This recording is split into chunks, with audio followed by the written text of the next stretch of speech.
Hey guys, welcome back. So I don't know if you know, or maybe you do know, but apparently Xbox is reportedly considering maybe putting some of their exclusive games on other platforms like the PlayStation or the Switch. I don't think anything is like 100% set in stone, but I wanted to talk about it with you today and tell you my thoughts, as well as maybe get your thoughts on it too.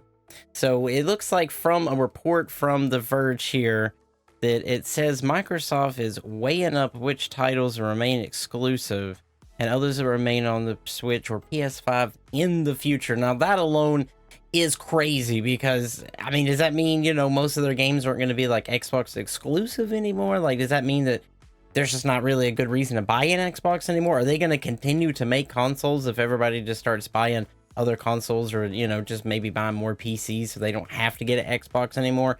I'm not too sure, but that sentence alone is crazy because it's not, I don't think, like I said, I don't think it's like a, confirmed officially, but it does look like that in interviews they are talking about possibly maybe trying to get out and, expand a little bit. And I really don't know if that's good or bad for them, if I'm being honest. I have no idea. On one hand, it's like maybe it's good for them. Maybe, they'll still get a good cut on whatever platforms they go to. Maybe this is still be good and people, it's just like a better way for people to be able to play their games without having to buy an Xbox.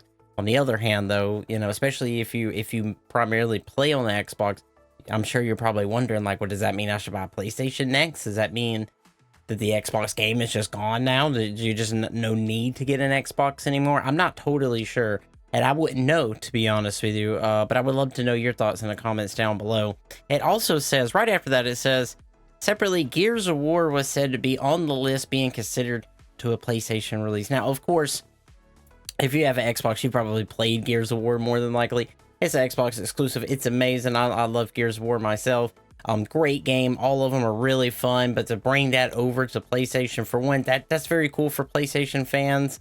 Because I'm sure if they don't have Xbox, they probably wouldn't mind trying out Gears of War. But that's a really good reason to get an Xbox, or especially back when the 360 came out, like 360 and Halo, those two games, like that was the reason to get a 360 back in the day, or at least for me it was. So bringing something like those games over to PlayStation, I'm not sure if that would be great for them. And it said and the Switch.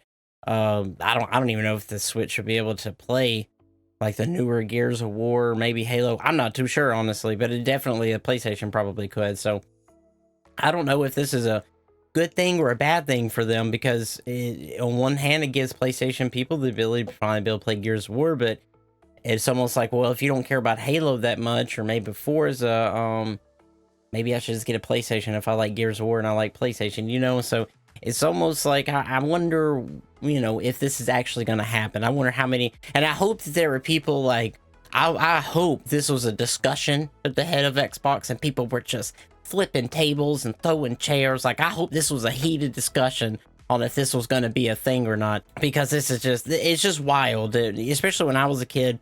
If you had a PlayStation, there was a few Xbox games. Like I said, Halo was one of the main ones. You're like, oh, I wish I had an Xbox so I could play Halo.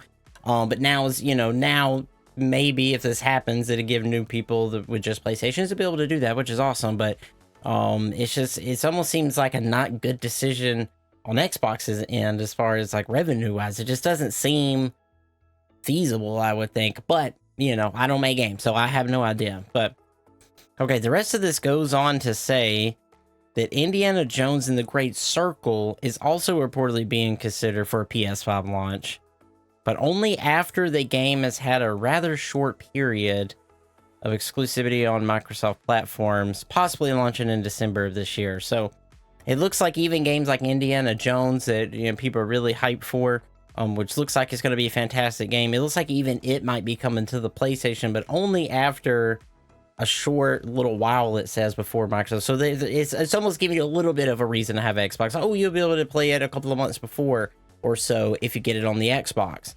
So maybe they'll continue to do stuff like that to try to give you like a little bit more of a reason to get an Xbox. Because it just after this, it all depends on what games are going to be left on the Xbox, and we're going to be going all the way to the other ones, because then it kind of debates on, it kind of just depends at that point. Like, which one is it? Should you get the Xbox? Because if there's some PlayStation games and you want to play and there's a bunch of Xbox games over there, there's no reason to really get an Xbox. Let's see. It also says Xbox Era claims that Starfield could also make the jump to other platforms. So the thing about Starfield 2, which was like a main game for them last year, like people were losing their mind over that game. Either you loved it or you hated it. So the fact that they're gonna possibly make that go over to PlayStation, I don't know if it's to boost sales or whatever, but honestly, it's just one of those things where it's like, okay, well, that's like a brand new game that just came out exclusively for your console, and you're just gonna put it over to PlayStation, almost as if like, hey, don't get an Xbox for Starfield because you can just get a PlayStation. It also says while games like Hi-Fi Rush and Sea of Thieves were also in the cross-platform headlines recently, and again, I haven't played Hi-Fi Rush. I've seen a little bit of it. It doesn't look bad.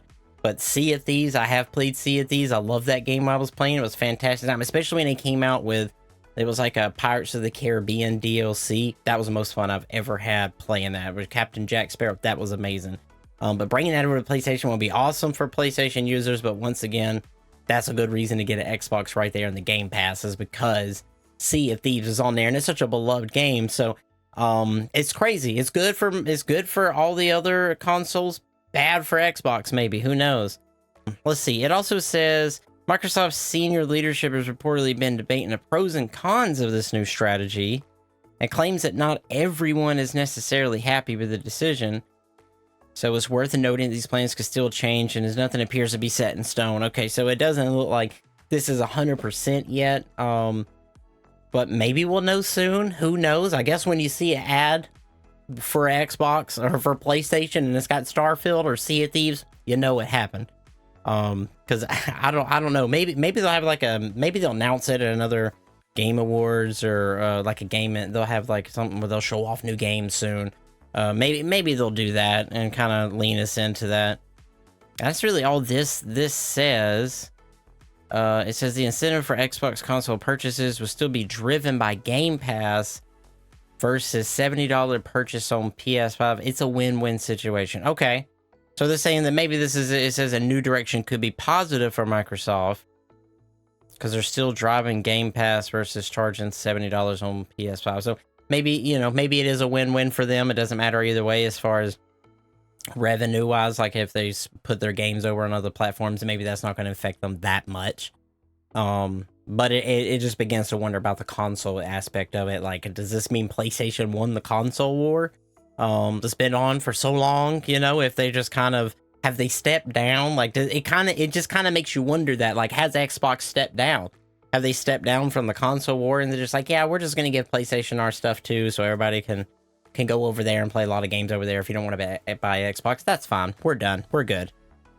Who knows? Who knows how this is going to go? But I'm excited to see how it's going to go, and I would just love to know your comments down below. Let me know what you think about this. Do you think that they've stepped down? Do you think that this is actually going to happen, or is this just some BS? Just let me know in the comments down below. But yeah, I would just like to know, what do you think about all this? Does this mean that they're done? Does this mean why get an Xbox? Should you just go get a PlayStation now? Or maybe, if most of the games are coming to the Switch and you like it on the Switch, you want that portability, maybe you should just go for a Switch instead of an Xbox. Does this mean Xbox is just done? I mean, I wouldn't say done, because they're still going to be making games, it seems, but have they stepped down from consoles? Are they even going to be like trying to focus on consoles as much as they were? Maybe they'll slow down on making consoles, or who knows? Maybe we'll get less Xbox consoles in the future because of this.